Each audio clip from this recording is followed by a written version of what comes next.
Greetings, everyone. I hope your day is going well. This is your friend Pastor Mark with you, bringing you chapters 13 and 14 of The Hiding Place by Corrie ten Boom.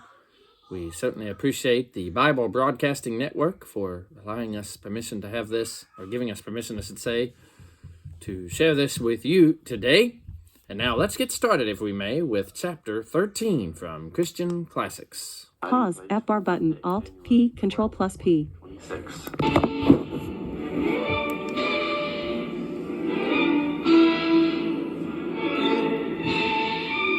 From the studios of the Bible Broadcasting Network, we present Christian Classics, reading from a book that has influenced the lives of many people. Our narrator is Lynn Brooks. Today we'll be reading chapter 13 from the book, The Hiding Place. Just 2 nights later, the same scene was repeated. The time was again just before 8 o'clock on another bright May evening. Again, there was a furtive knock at the side door. This time, an elderly couple was standing outside. "Come in." It was the same story, the same tight-clutched possessions, the same fearful glance and tentative tread. The story of neighbors arrested, the fear that tomorrow their turn would come. That night after prayer time, the 6 of us faced our dilemma. "This location is too dangerous," I told our 3 guests. "We're half a block from the main police headquarters, and yet I don't know where else to suggest." Clearly, it was time to visit Willem again, so the next day I repeated the difficult trip to Hilversum. "Willem," I said, "we have 3 Jews staying right at the Bay. Can you get places for them in the country?" Willem pressed his fingers to his eyes, and I noticed suddenly how much white was in his beard. "It's getting harder every month. They're feeling the food shortage now, even on the farms. I still have addresses, yes, a few, but they won't take anyone without a ration card."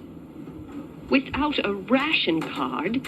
But Jews aren't issued ration cards." "I know." Willem turned to stare out the window.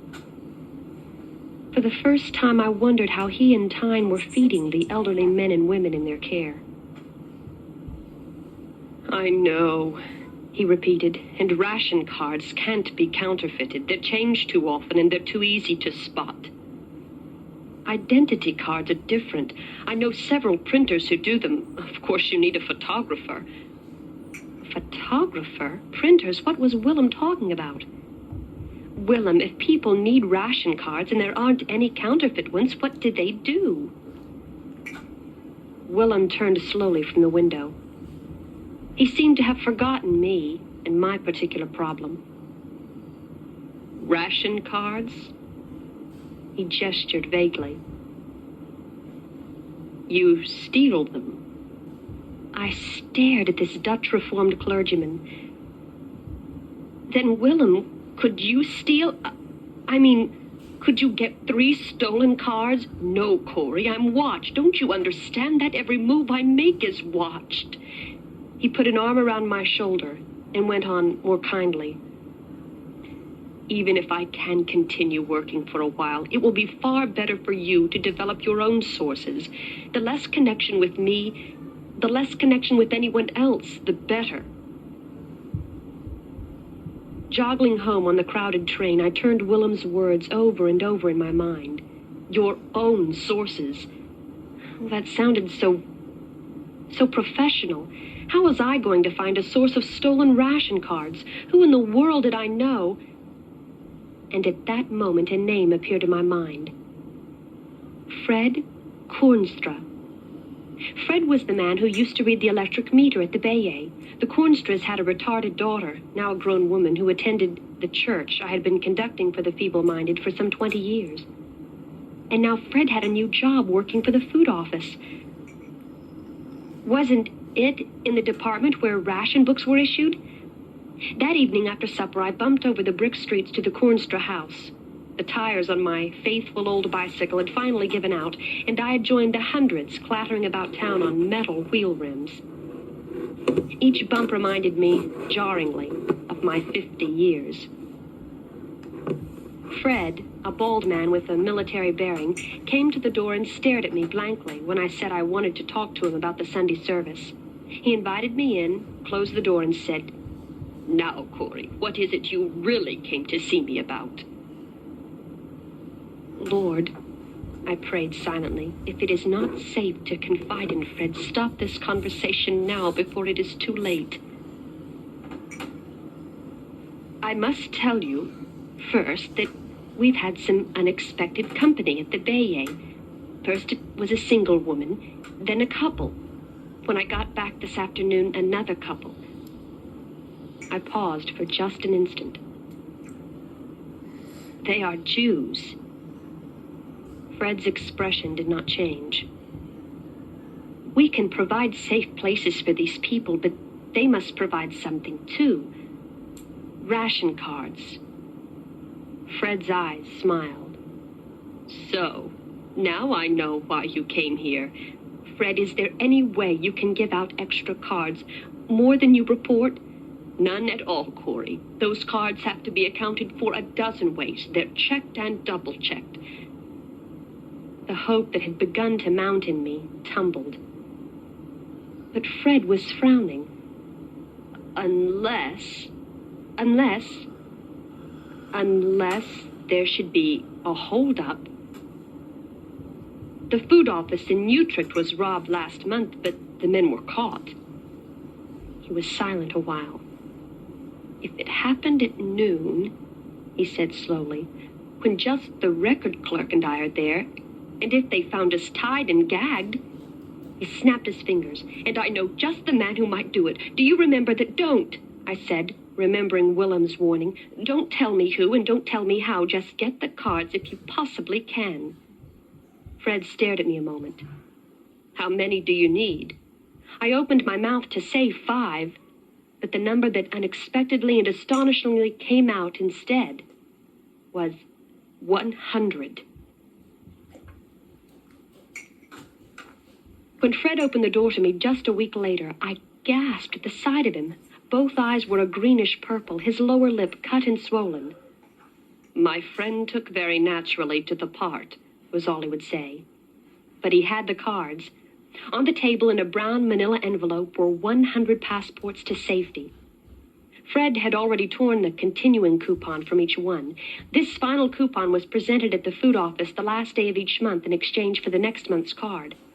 With these coupons, Fred could legally continue to issue us 100 cards. We agreed that it would be risky for me to keep coming to his house each month. What if he were to come to the Bayet instead, dressed in his old meterman uniform? The meter in the Bayet was in the back hall at the foot of the stairs. When I got home that afternoon, I pried up the tread of the bottom step, as Peter had done higher to hide the radio, and found a hollow space inside. Peter would be proud of me, I thought, as I worked, and was flooded by a wave of lonesomeness for that brave and cocksure boy. But even he would have to admit, I concluded as I stepped back at last to admire the completed hideaway, that a watchmaker's hand and eye were worth something. The hinge was hidden deep in the wood, the ancient riser undisturbed. I was ridiculously pleased with it. We had our first test of the system on July 1st. Fred was to come in through the shop, as he always had, carrying the cards beneath his shirt. He would come at 5:30, when Betsy would have the back hall free of callers. At 5:25, the shop door opened, and in stepped a policeman. He was a tall man with close-cropped orange-red hair, whom I knew by name, Rolf Van Vliet, but little else. He had come to the 100th birthday party, but so had half the force. Certainly he was not one of Betsy's regulars for winter morning coffee. Rolf had brought in a watch that needed cleaning, and he seemed in a mood to talk. My throat had gone dry, but Father chatted cheerfully as he took off the back of Rolf's watch and examined it. What were we going to do? There was no way to warn Fred Kornstra. Promptly at 5:30, the door of the shop opened, and in he walked, dressed in his blue work clothes. It seemed to me that his chest was too thick by a foot at least. With a magnificent aplomb, Fred nodded to Father, the policeman, and me. "Good evening." Courteous, but a little bored. He strode through the door at the rear of the shop and shut it behind him. My ears strained to hear him lift the secret lid. There, surely Rolf must have heard it too. The door behind us opened again. So great was Fred's control that he had not ducked out the alleyway exit, but came strolling back through the shop. "Good evening," he said again. Evening. He reached the street door and was gone. We had got away with it this time, but somehow, some way, we were going to have to work out a warning system. For meanwhile, in the week since Mrs. Clearmaker's unexpected visit, a great deal had happened at the Bayet. Supplied with ration cards, Mrs. Clearmaker and the elderly couple and the next arrivals and the next had found homes in safer locations. But still, the hunted people kept coming, and the needs were often more complicated than ration cards and addresses. If a Jewish woman became pregnant, where could she go to have her baby? If a Jew in hiding died, how could he be buried? "Develop your own sources," Willem had said, and from the moment Fred Kornstra's name had popped into my mind, an uncanny realization had been growing in me. We were friends with half of Harlem. We knew nurses in the maternity hospital. We knew clerks in the records office. We knew someone in every business and service in the city. We didn't know, of course, the political views of all these people, but... And here I felt a strange leaping of my heart. God did. My job was simply to follow his leading one step at a time, holding every decision up to him in prayer. I knew I was not clever or subtle or sophisticated. If the Bayet was becoming a meeting place for need and supply, it was through some strategy far higher than mine. A few nights after Fred's first meter-man visit, the alley bell rang long after curfew. I sped downstairs expecting another sad and stammering refugee. Betsy and I had already made up beds for 4 new overnight guests that evening, a Jewish woman and her 3 small children. But to my surprise, close against the wall of the dark alley stood Kik. "Get your bicycle," he ordered with his usual young abruptness, "and put on a sweater. I have some people I want you to meet." Now, after curfew?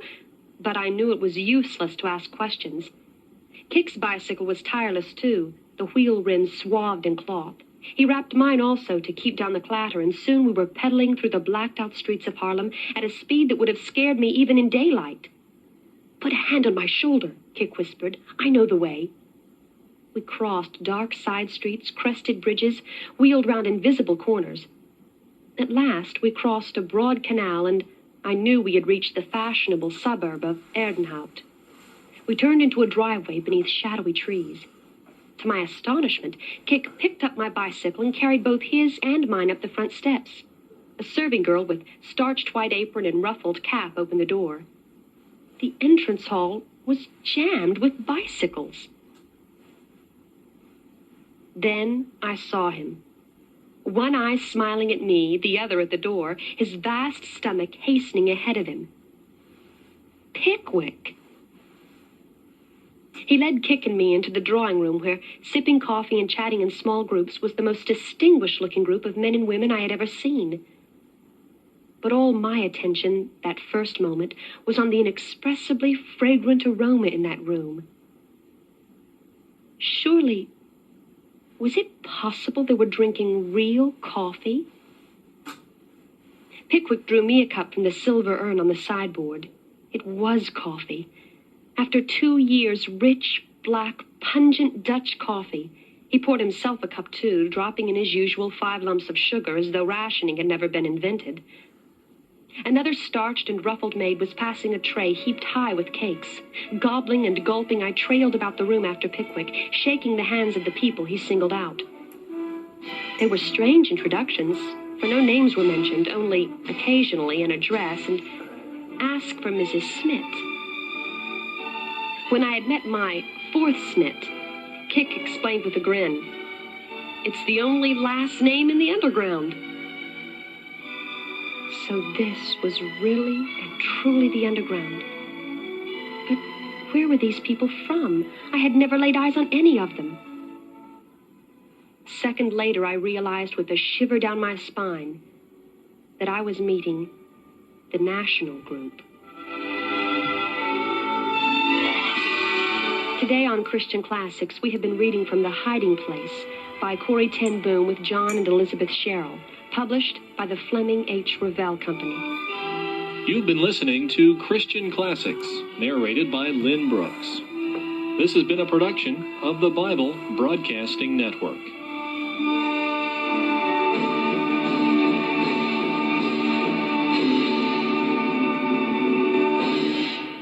Now, from Tuesday, The Hiding Place, from Tuesday, January 13th, 2026.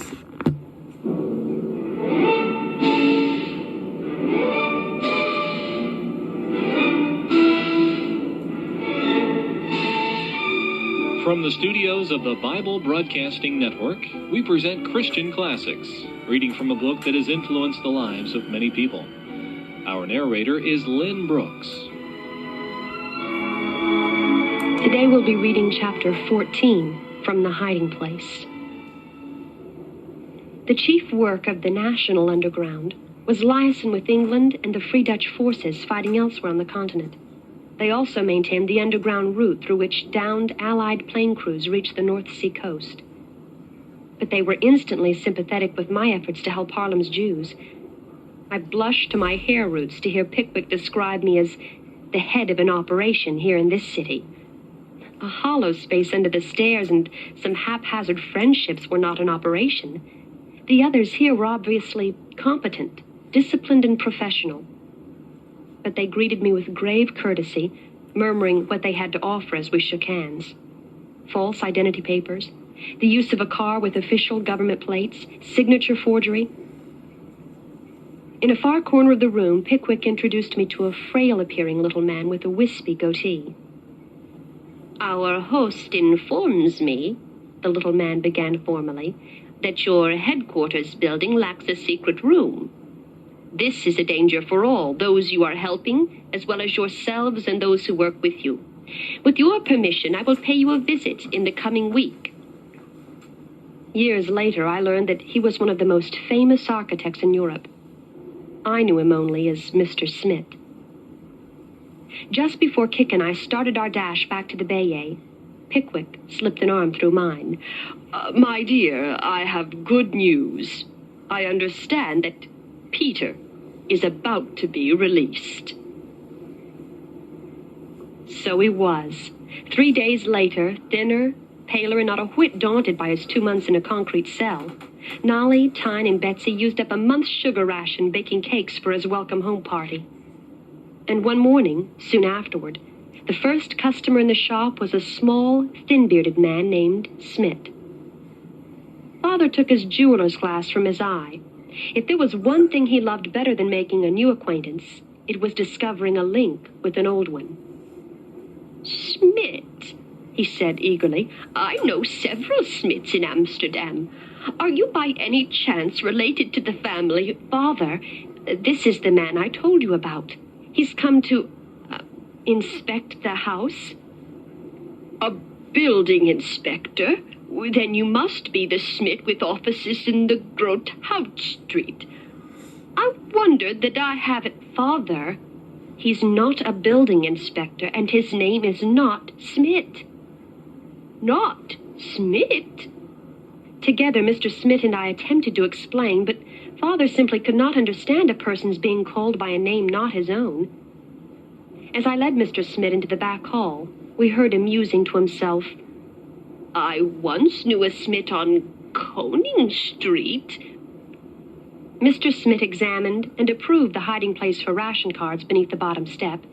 He also pronounced acceptable the warning system we had worked out.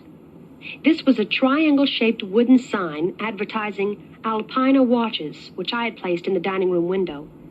As long as the sign was in place, it was safe to enter. But when I showed him a cubbyhole behind the corner cupboard in the dining room, he shook his head. Some ancient redesigning of the house had left a crawl space in that corner, and we'd been secreting jewelry, silver coins, and other valuables there since the start of the occupation. Not only the rabbi had brought us his library, but other Jewish families had brought their treasures to the Bayeux for safekeeping.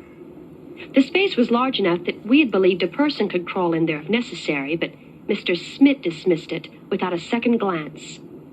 "First place they'd look. Don't bother to change it, though. It's only silver. We're interested in saving people, not things." He started up the narrow corkscrew stairs, and as he mounted, so did his spirits. He paused in delight at the odd-placed landings, pounded on the crooked walls, and laughed aloud as the floor levels of the two old houses continued out of phase. What an impossibility! What an improbable, unbelievable, unpredictable possibility! Miss Ten Boom, if all houses were constructed like this one, you would see before you a less worried man. At last, at the very top of the stairs, he entered my room and gave a little cry of delight. This is it! You want your hiding place as high as possible. It gives you the best chance to reach it while the search is on below. He leaned out the window, craning his thin neck, the little fawn's beard pointing this way and that. But this is my bedroom. Mr. Smith paid no attention. He was already measuring. He moved the heavy, wobbly old wardrobe away from the wall with surprising ease and pulled my bed into the center of the room. This is where the false wall will go. Excitedly, he drew out a pencil and drew a line along the floor 30 inches from the back wall. He stood up and gazed at it moodily. That's as big as I dare. It will take a cot mattress, though. Oh, yes, easily. I tried again to protest, but Mr. Smith had forgotten I existed. Over the next few days, he and his workmen were in and out of our house constantly. They never knocked. At each visit, each man carried in something. Tools in a folded newspaper, a few bricks in a briefcase. Wood, he exclaimed when I ventured to wonder if a wooden wall would not be easier to build. Wood sounds hollow. Here is in a minute. No, brick's the only thing for false walls. After the wall was up, the plasterer came, then the carpenter, finally the painter. 6 days after he had begun, Mr. Smith called Father, Betsy, and me to see. We stood in the doorway and gaped. The smell of fresh paint was everywhere, but surely nothing in this room was newly painted. All four walls had that streaked and grimy look that old rooms got in coal-burning Harlem. The ancient molding ran unbroken around the ceiling, chipped and peeling here and there, obviously undisturbed for 150 years. Old water stains streaked the back wall, a wall that even I, who had lived half a century in this room, could scarcely believe was not the original, but set back a precious 2.5 feet from the true wall of the building.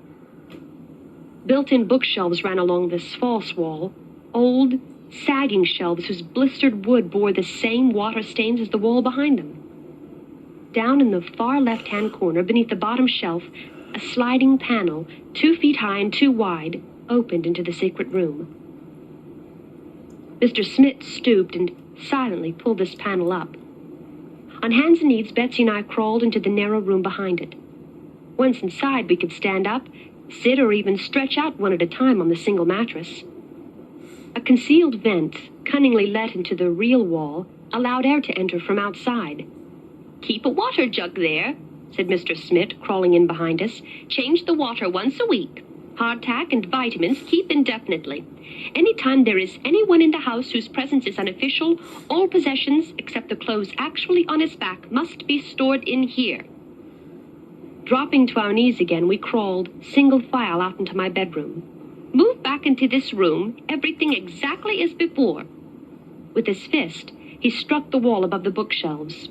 "The Gestapo could search for a year. They'll never find this one." Peter was home, yet he was not safe any more than any healthy young male was safe.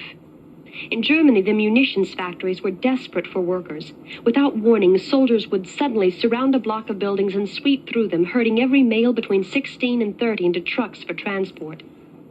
This method of lightning search and seizure was called the razzia, and every family with young men lived in dread of it.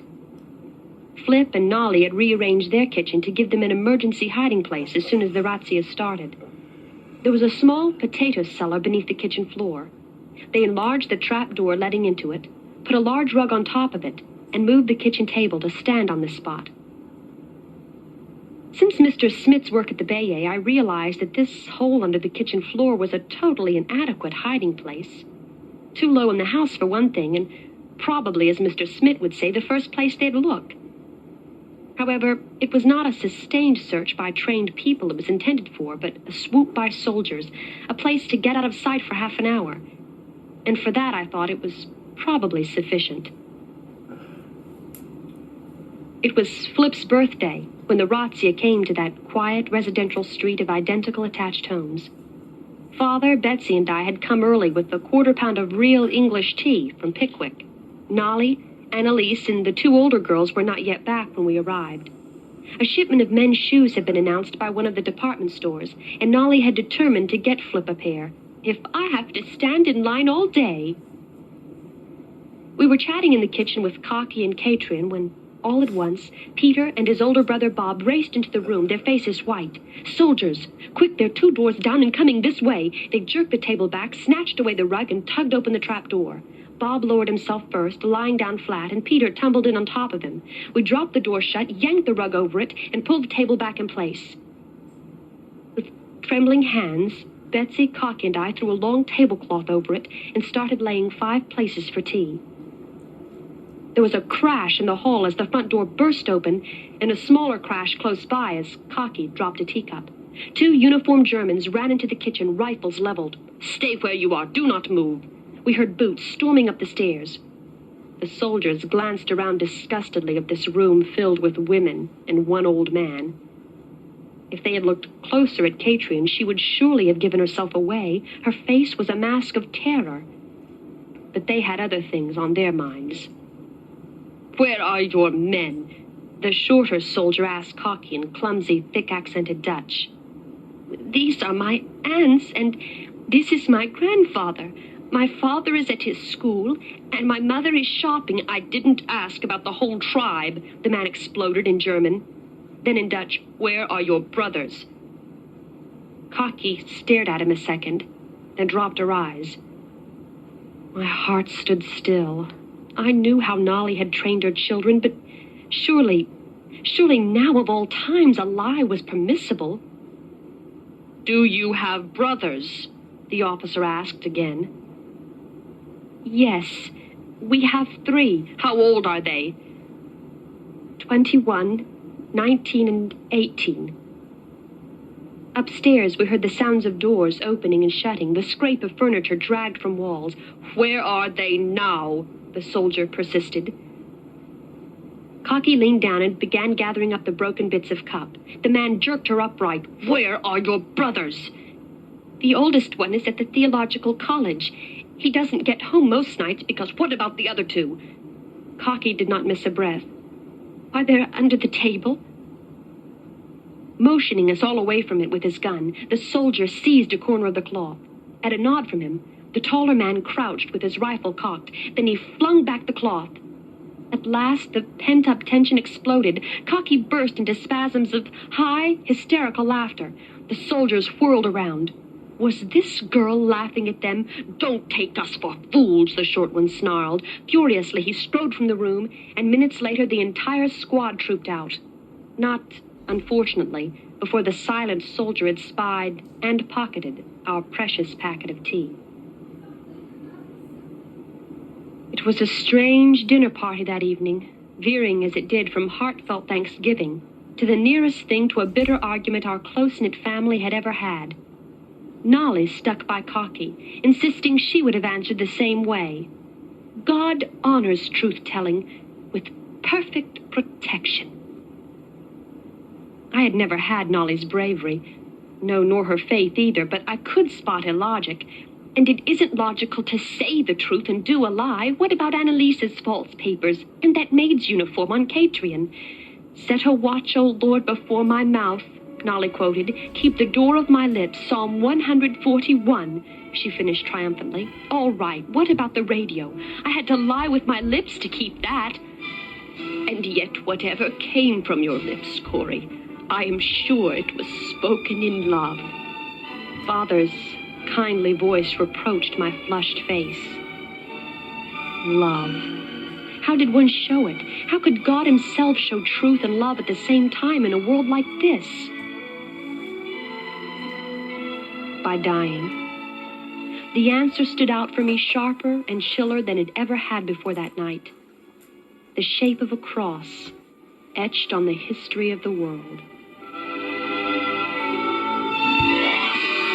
Today on Christian Classics, we have been reading from The Hiding Place by Corrie ten Boom with John and Elizabeth Sherrill, published by the Fleming H. Revell Company. You've been listening to Christian Classics, narrated by Lynn Brooks. This has been a production of the Bible Broadcasting Network.